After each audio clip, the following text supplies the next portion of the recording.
Y en este sentido vamos a seguir en nuestra sala principal en el Mangú de la Mañana porque es un tema que nos llama a todos a preocupación, a tomar las medidas precautorias del lugar y precisamente si alguien sabe de esto es nuestro próximo invitado, infectólogo, miembro de Sociedad Dominicana de Infectología, internista, un compañero, amigo de esta casa, Héctor Balcácer. Bienvenido nuevamente al Mangú de la Mañana, finalmente en vivo, otras veces por Zoom, hoy está aquí en la sala. Bienvenido. Muy buenos días, gracias por la invitación, un placer estar con ustedes y como siempre digo, gracias a las personas que sintonizan en este momento y aquellos que a través de las redes digitales o los medios digitales en algún momento recibirán la información. Se han emitido las alertas con relación al dengue, hay mucho dengue en Santo Domingo, en Santiago también, acabamos de escucharlo, producto de las lluvias. ¿Cuál es la realidad, cuáles son las cifras y cuáles son las medidas que podemos tomar como prevención? Miren, lo primero que hay que decir es que las cifras oficiales, las últimas que manejamos, es el último boletín epidemiológico del Ministerio de Salud Pública, que es de la semana pasada. Justamente hoy a las 11 de la mañana el Ministerio de Salud Pública actualizará estas cifras, razón por la cual uno espera que el conteo del número de casos de dengue posiblemente ronde cerca de los 6.000. Es lo que uno tentativamente esperaría que ocurra con los casos de dengue. Reconocer que estos casos son casos febriles y se consideran probables.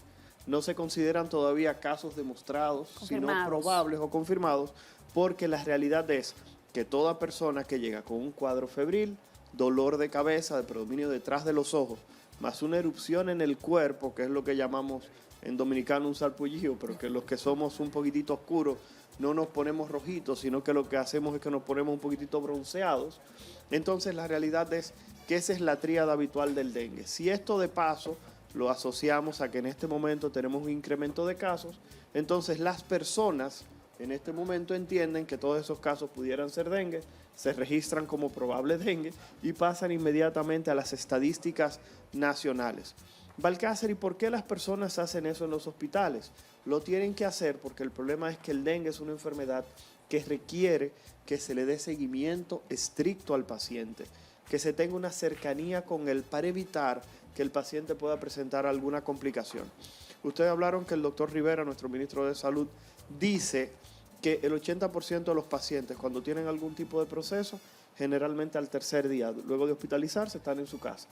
La realidad es que el dengue, la mortalidad o los compromisos severos deben ser la excepción.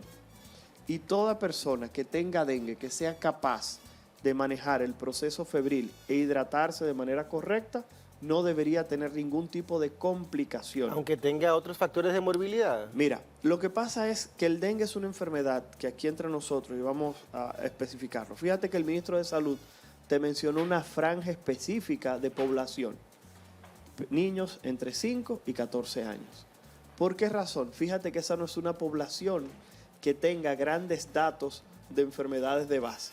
No sé si me explico. Claro. Entonces, cuando tú evalúas que los niñitos son los más afectados, eso quiere dejar dicho que posiblemente las comorbilidades en este caso no jueguen un factor tan importante. Y en el caso de niños que sí las tengan, tengan diabetes u otro tipo de condición. Todas las personas que tienen situaciones debilitantes, tú sabes que pueden tener una evolución un poco más acelerada. Comprometedora. No, lo que pasa es que se puede acelerar más el proceso. Por ejemplo, un paciente falsémico, 7 años con dengue, sabes que el proceso febril puede llevar a que el niño descompense su situación de base. Un niñito diabético, sabemos que los procesos infecciosos tienden a elevar los niveles de glicemia, esto hace que orine más y por tal razón se puede deshidratar más rápido. Esas son situaciones de base que tiene un pacientito, pero la realidad es que nuestros niños entre 5 y 14 años, 4, 15 años, no es una población que tiene esa gran morbilidad, no es un paciente que tiene más de 65 años, que tú sabes que casi seguro sufre de la presión o sufre de alguna otra cosa. Entonces, ¿cuál es el problema aquí con los niños? Porque uno se planteaba Balcácer, ¿cuál es la situación? Por ejemplo, el reporte previo del Ministerio de Salud Pública, que repito, se actualiza hoy, trae 5 fallecidos por dengue. Y tú preguntas, Balcácer, ¿y por qué? Hay dos situaciones. Número uno, podría ser por un retraso en el diagnóstico, en el cual ahí la parte médica tendría que sentirse en este momento señalada, pero el segundo caso es el siguiente. El dengue, repito, es una enfermedad en la cual el compromiso importante es la deshidratación, pero no deshidratación porque la persona no ingiera suficiente líquido. El problema es que los vasos sanguíneos, si estamos hablando de las arterias y las venas, recuerda que esos glóbulos rojos, glóbulos blancos, plaquetas que nos enseñaron en el colegio, están en una base líquida.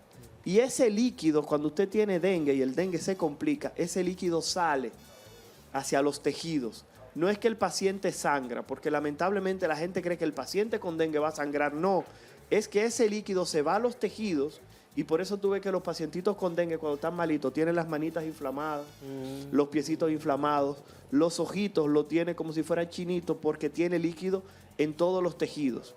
Entonces, ¿qué ocurre?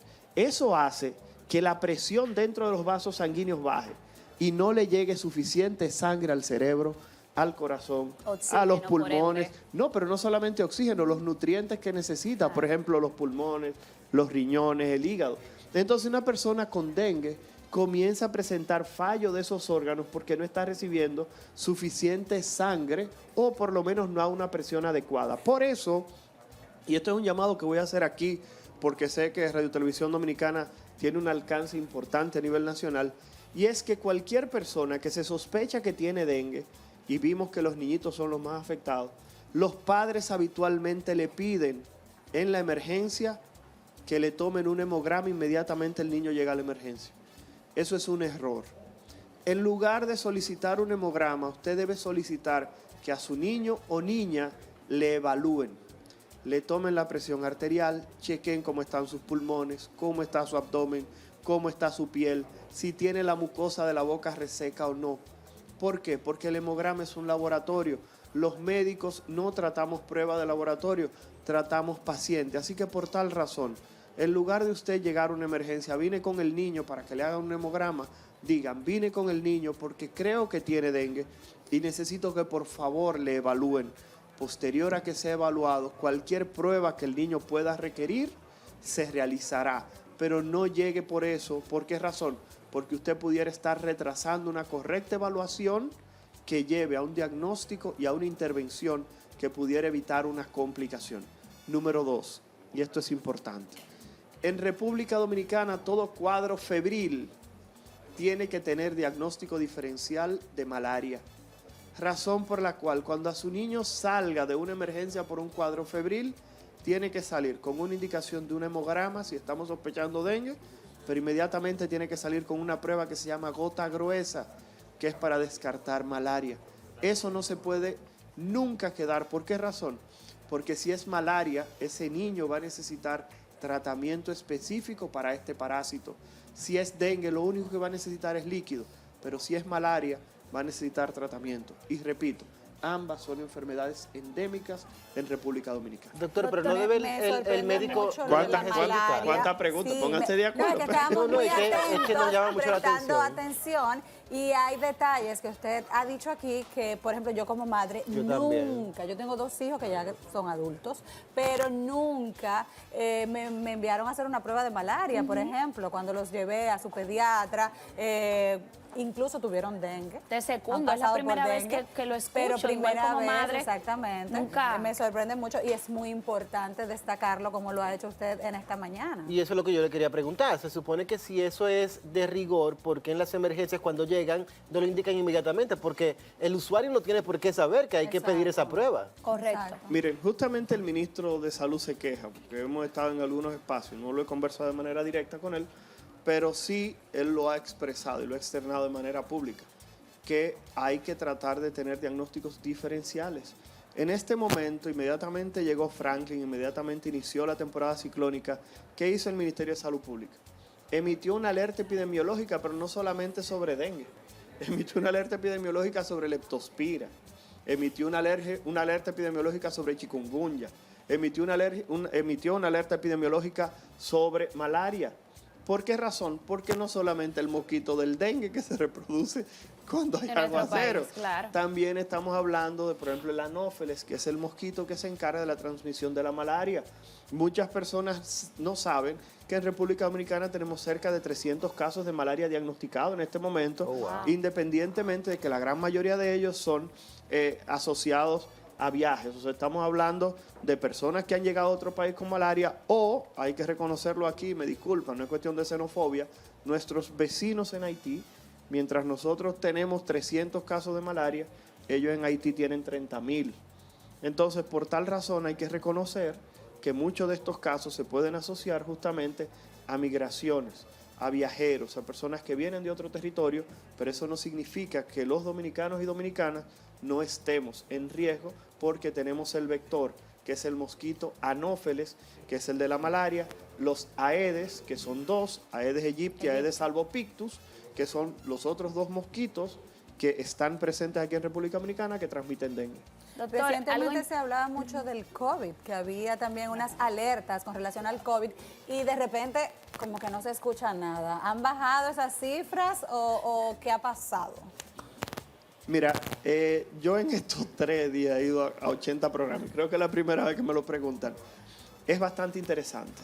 Yo mencioné que la COVID o la enfermedad por coronavirus del 2019 se va a presentar de la siguiente manera en el país. Va a ser esto, una onda. Van a bajar los casos y posteriormente van a subir.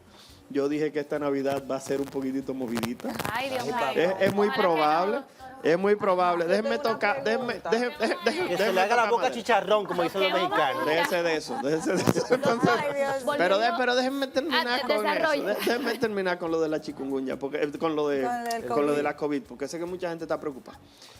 ¿Qué ocurre con el coronavirus del 2019? Recuerden que es un virus que muta mucho y cada vez que se presenta una variante diferente, nosotros, los seres humanos, vamos a contagiarnos del coronavirus del 2019, igualito que como lo hace la influenza. En ese sentido, cuando aparezca una variante mucho más contagiosa, otra vez van a aparecer casos de coronavirus por pipa. ¿Qué es lo que hay que hacer? Estar vacunados. En República Dominicana todavía hay vacunas contra coronavirus. Usted se aplica su vacuna, completa su esquema de mínimo 3 dosis y de esa manera usted está protegido. Las personas que hemos hospitalizado por coronavirus en los últimos días son personas que tienen o esquema de vacunación incompleto o personas que no tienen ningún tipo de vacuna. Las últimas variantes han disparado las hospitalizaciones a nivel mundial, escuchen esto, en personas de más de 85 años. Lo que quiere dejar dicho que si ustedes tienen algún familiar que tiene más de 85, en esas todavía es más importante vacunarlas contra coronavirus si no tienen sus 3 dosis. Doctor, y en el caso de la vacunación para influenza, sabemos que cada año se desarrolla una vacuna adaptada a las nuevas variantes o a la mutación que ha sufrido la influenza. En el caso del COVID, en su conocimiento, ¿se desarrollarán vacunas ajustadas para las variantes que vayan surgiendo para vacunarse cada año? Bueno, yo vine a hablar de dengue, pero la realidad es que... No, lo que pasa es que esa pregunta es interesantísima y además de ser muy interesante, es una pregunta muy actual. El presidente de los Estados Unidos a finales de julio llamó a los laboratorios que fabrican vacunas para que esté disponible una vacuna contra las nuevas variantes a finales de septiembre. Y se espera que a finales de septiembre, principios de octubre, en los Estados Unidos se esté vacunando con una vacuna que contenga las 2 variantes que estén circulando con mayor con mayor preponderancia, en mayor cuantía en territorio norteamericano. Y sí, yo entiendo que eso es lo que va a ocurrir, que cada 6 meses, cada año va a surgir una vacuna con algún modelo de inteligencia artificial o algún modelo predictivo en el cual se evidencie cuáles pudieran ser las mutaciones a presentar y una vacuna específica. Ese tipo de vacunas, repito, se aplicará posiblemente anual, sobre todo, como estábamos diciendo, a los que tengan un sistema inmunológico más débil y edades más avanzadas. Doctor, ¿esa vacuna estará disponible aquí de inmediato? ¿Esa vacuna estará disponible aquí de inmediato, quizás a la par que en Estados Unidos? Bueno, ustedes saben que todas las sustancias biológicas o todos los medicamentos necesitan un proceso de aprobación por parte del Ministerio de Salud Pública y tienen que cumplir los procesos protocolares de rigor, razón por la cual pudieran llegar unos cuantos meses posteriores a la aprobación en territorio norteamericano, pero reconocer que lo primero que debe mostrar la población es el interés en aplicarse la vacuna. Claro. Debe iniciarse con una campaña de generar conciencia y posteriormente que la ciudadanía, sobre todo los más vulnerables, participen de este proceso. Reconocer que contra la influenza el Ministerio de Salud Pública todos los años adquiere de 200.000 a 400.000 vacunas que se aplican ¿en quiénes? En los más vulnerables, personal de salud, enfermeras y médicos, bianalistas. ¿Por qué? Porque son la gente que está en las clínicas y hospitales y llegan los enfermos. Claro. Y se van a enfermar también, ellos van a enfermar a otras personas. Claro, claro. Los menores de 5 años, las embarazadas y los adultos mayores. Entonces, se va a priorizar esos grupos. Imagino que el gobierno generará, porque repito, yo no trabajo en el Ministerio de Salud Pública, nunca lo he hecho, por si alguien me quiere preguntar, y la realidad es que esas son labores de salud pública que se deben plantear a futuro, porque creo que es ahí donde terminaremos con el coronavirus y las vacunas. Doctor Marta Magnolia, Denis tiene rato queriendo hacer una pregunta. Vamos a darle paso a Denis para que... Sí, doctor, muy buenos días. La pregunta que quería hacerle va muy de la mano con el tema de las variaciones del COVID y la variabilidad del clima en la República Dominicana con relación al dengue. El año pasado se escuchó en algunos países de Latinoamérica el concepto COVID-dengue. ¿Es real esto? ¿Le sucedió a mucha gente que le dio COVID y dengue al mismo tiempo? ¿Y cuál sería el riesgo de eso? Porque incluso aquí en República Dominicana escuché el año pasado algunos casos de COVID-dengue. Mira, no solamente COVID-dengue, sino que también tú tienes que mencionar que daba influenza y coronavirus juntos. O sea, que la realidad es que la infección por un virus no descarta la posibilidad de que tú tengas una infección concomitante con otro virus. Entonces, en ese sentido, eso es algo que puede ocurrir, es algo que está descrito. ¿Cuál es el problema? Que si hablamos de que el dengue, una de las complicaciones, una de las situaciones que te pone más en riesgo es la deshidratación, si tú tienes dos procesos virales que pueden conjugarse en tu organismo, el proceso de deshidratación pudiera ser mayor y la pérdida de líquido superior. Entonces, en este sentido, al igual que lo que hemos mencionado, como dijo Samir, lamentablemente los más vulnerables en esos escenarios pudieran tener un riesgo mayor. Y dentro de esos grupos vulnerables es importante señalar algo que mencioné, las embarazadas, ya que los cuadros febriles se reconocen que pueden asociarse a malformaciones en el bebé y cualquier proceso, vuelvo y comento, asociado a esto pudiera asociarse a problemas en el bebé. Yo tengo dos preguntas. Primero, quiero conocer la diferencia entre los síntomas de la chikungunya y el dengue, porque a mí no me ha dado ninguna de las dos, no tengo la más remota idea. Y la otra pregunta tiene más que ver con el tratamiento. Usted dice que hay que hidratarse. ¿Esa hidratación a pura agua debe ir acompañada de otro tipo de elementos? ¿Cuánto es que dura el programa, mamá?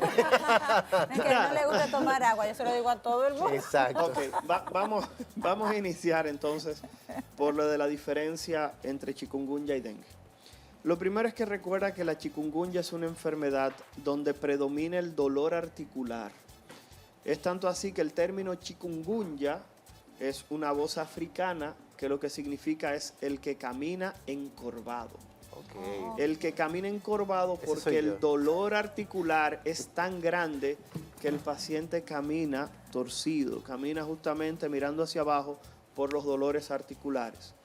El dengue es una enfermedad de predominio febril que habitualmente tiene una duración desde el punto de vista de la fiebre muy superior y que los dolores articulares, si bien pueden estar presentes, porque también se conoce como la fiebre quebrantahuesos o rompehuesos, tiende a tener otro tipo de manifestaciones como ese dolor ocular, etcétera, etcétera, que generalmente en la chikungunya no aparece.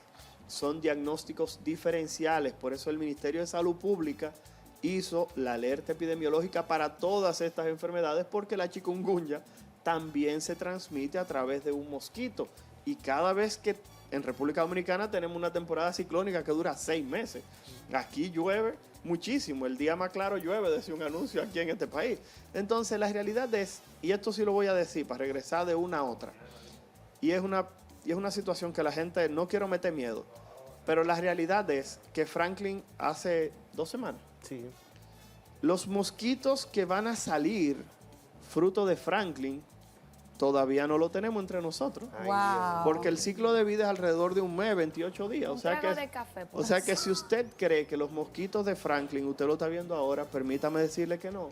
Esos mosquitos de Franklin van a salir a 28, 30 días después de esas precipitaciones. Por eso el Ministerio de Salud Pública, que lo sabe, lloviendo. sí, pero espérense, que el Ministerio de Salud Pública lo sabe, y fíjense cómo hay un aumento de dengue en Villamella, en Santo Domingo Norte, se trasladan a tratar de quitar los cacharros. Pero fíjense cómo dice el ministro, con todo y todo, él no lo quiere decir con lágrimas en los ojos, pero casi se le salen las lágrimas, cuando el ministro dice, yo no puedo ir casa por casa, o sea, yo no puedo meterme en tu casa a sacarte lo que tú tienes que está acumulando agua. Eso ¿Me le doy a entender? preguntaba al principio, qué bueno que lo menciona Ok. y caemos en esa misma pregunta. ¿Cómo podemos prevenir? ¿Qué podemos hacer? Porque ya llovió, ya se han emitido las alertas y la gente sigue acumulando basura, quizás no fumigan. Hay algunos que sí andan con un repelente en la cartera para arriba y para abajo, pero ¿qué es lo correcto en este caso? Mira, lo primero tiene que ser tratar de disminuir la cantidad de mosquitos que estén presentes en tu ambiente. A las personas les gusta mucho fumigar. Vimos una imagen en la mayoría de los noticieros y en los periódicos, un tipo con un megáfono frente al Ministerio de Salud Pública. Salgan a fumigar, ustedes lo vieron, ¿verdad que sí? La realidad es que esas medidas solamente eliminan el 10% de los mosquitos. Wow. Usted solamente mata a los mosquitos adultos. Usted no mata a los gusarapos. Usted no mata a los huevecillos. Entonces, al usted no matar ni los huevecillos ni los gusarapos, usted fumiga. A los 3 días que pasa en la casa de nosotros cada vez que fumigamos. ¡Ay, más mosquito! ¿Por qué razón? Porque usted no eliminó nada de eso. Entonces, fumigar, repito, fumigar, sin usted eliminar el criadero de los mosquitos, es como bañarse sin usar jabón. ¿Me doy a entender? Usted va a salir simplemente mojado, pero usted no se limpió absolutamente nada. ¿Me doy a entender? Todo el mundo va a pensar que usted hizo algo, porque estéticamente la gente te ve con el cabellito mojado, pero tú no hiciste nada, es exactamente lo mismo. Y lo del baño lo voy a utilizar por lo siguiente. La gente vive pidiendo a gritos que el Ministerio de Salud Pública vaya a eliminar los cacharros de los patios. Y a mí eso, en lo personal, me lesiona el alma, porque eso es como decir que si alguien presenta una erupción en la piel, el Ministerio de Salud Pública tiene que ir a bañarte con la crema y con el jabón. Señor, si usted sabe que usted tiene un espacio que está acumulando agua, donde se están produciendo los mosquitos, donde se están multiplicando, replicando, por el amor de Jesucristo, elimínelo. Porque usted, repito, no puede decirle al ministerio que las gomas que usted tiró en el techo de su casa, ¿me doy a entender? Las gomas que usted tiró en el techo de su casa porque se lo cambió el vehículo hace un mes, usted entonces quiere que el ministerio vaya y lo quite. Eso de verdad, para ser completamente honesto, es irresponsable. Héctor, el tratamiento a pura agua. Excelente. Mira qué ocurre. Recuerda que yo te dije que sale el líquido de los vasos sanguíneos. Al salir el líquido de los vasos sanguíneos, ¿qué tú tienes que hacer? Entramar. Por tal razón, los pacientes que están malitos de dengue, tú tienes que canalizarlo y ponerle agua dependiendo de cuál sea la pérdida que tenga ese paciente. Por eso a esos pacienticos se le coloca una sonda o se mide cada vez que orina, lo ponen a orinar en un pote y van midiendo la cantidad de orina. ¿Para qué? Para saber cuánto perdió, para mínimo reponer esa. Si la persona deja de orinar, significa que se perdió líquido y ese riñón no está funcionando, tú tienes que ser más agresivo. Bajó la presión, paso líquido más rápido. Por eso, y esto es importante a los padres, porque muchos padres se quejan, padres y madres dominicanos. Usted tenga una clínica y su niño tiene dengue y los médicos entran 100 veces al día a tomarle la presión al niño y no la dejan dormir. Y no dejan dormir al niño. ¿Usted sabe lo que están haciendo? Cuidando. Preocupándose por usted y por su niño. Así que, por favor, deje de poner mala cara y dé las gracias, porque eso es lo que se llama un seguimiento estrecho para evitar complicaciones. Como Ay, gracias le doctor, damos a usted por gracias. venir. La verdad es que tenemos que verdad. agradecer su visita a este Mangú de la Mañana y toda la orientación oportuna que le trae a nuestros televidentes a través de esta entrevista. Ay, sí. Gracias y esperamos tenerlo pronto por acá para que nos siga instruyendo. Debería venir semanal el Aprendimos doctor. mucho, doctor. Y las preguntas que quedan Pensamos- pendientes, porque la verdad es que son Pensamos muchos que iba a girar temas en torno al dengue, muy como él dijo, actuales, pero la verdad que claro. abarcamos muchos temas relevantes para la población y que nos quede muy claro, vamos a resumir, 0 hemograma, eso no es lo primero. Lo primero es ir a su médico, ir al pediatra con el niño, que le haga la evaluación correcta y determine entonces el tratamiento que se debe seguir. Otra cosa, perdón, que no quiero terminar la entrevista. no le comience a dar pimiento morrones con guayaba. No le dé sopa de pecho de paloma. No es que eso, si usted se lo quiere dar, no se lo dé, perfecto, usted se lo da. De chinola. Pero lo lleva al médico.